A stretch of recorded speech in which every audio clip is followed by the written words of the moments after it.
अगर हम आपसे पूछें कि आपने लिज्जत पापड़ का स्वाद चखा है, उम्मीद है आपका जवाब हाँ ही होगा। मतलब भारत में तो शायद ही कोई ऐसा होगा जिसने लिज्जत पापड़ के बारे में सुना ना हो या उसका स्वाद ना चखा हो। जब भी लिज्जत पापड़ की बात होती है, महिला सशक्तिकरण का सबसे बेहतरीन उदाहरण पेश होता है। वो कैसे, ये आज हम आपको इस रिपोर्ट में बताएंगे। साथ ही लिज्जत पापड़ के एक बड़ा ब्रांड बनने तक के सफर को भी दिखाएंगे। ये कहानी जितनी प्रेरक है उतनी ही रोचक भी, इतनी रोचक कि इस पर फिल्म बनाने की खबरें हैं। खबर है कि आशुतोष गोवारिकर ने लिज्जत पापड़ की सफल कहानी को बड़े पर्दे पर उतारने का फैसला किया है। लिज्जत पापड़ का सफर 1959 में शुरू हुआ था।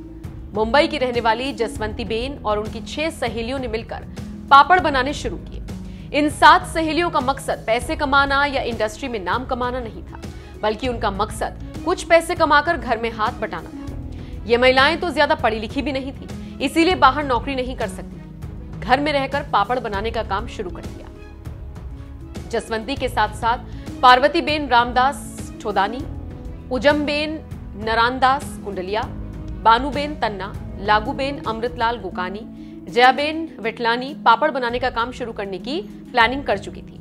अब प्लान तो बना लिया, पर काम कैसे शुरू किया जाए, इसके लिए इन महिलाओं ने सामाजिक कार्यकर्ता छगन लाल से 80 रुपए उधार लिए। इससे पापड़ बनाने की मशीन खरीदी गई और जरूरी सामान खरीदा गया और फिर काम शुरू कर दिया गया। पहले तो इन महिलाओं ने 4 पैकेट्स बनाए और बड़े व्यापारी को बेच दिया।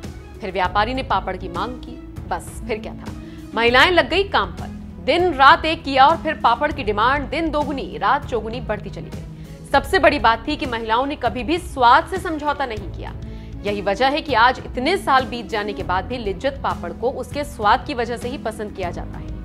देखते ही देखते लिज्जत पापड़ से हजारों महिलाएं जुड़ती चली गई। महिलाओं को रोजगार मिलता चला गया और कस्टमर्स को टेस्ट मिलता चला गया। व्यापारी को पैसा मिलता गया।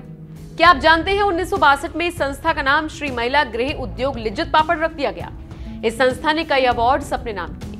अब तो संस्था ने पापड़ के अलावा खाकरा, मसाला और बेकरी प्रोडक्ट्स बनाने भी शुरू किए हैं। बता दें, लिज्जत पापड़ को साल 2002 में इकोनॉमिक टाइम्स का business women of the year award, 2003 में देश के सर्वोत्तम कुटीर उद्योग सम्मान समेत 2005 में देश के तत्कालीन राष्ट्रपति डॉक्टर एपीजे अब्दुल कलाम द्वारा ब्रांड इक्विटी अवार्ड भी मिल चुका है। लिज्जत पापड़ के सफर की कहानी आपको कैसी लगी, कमेंट करके अपनी राय हमें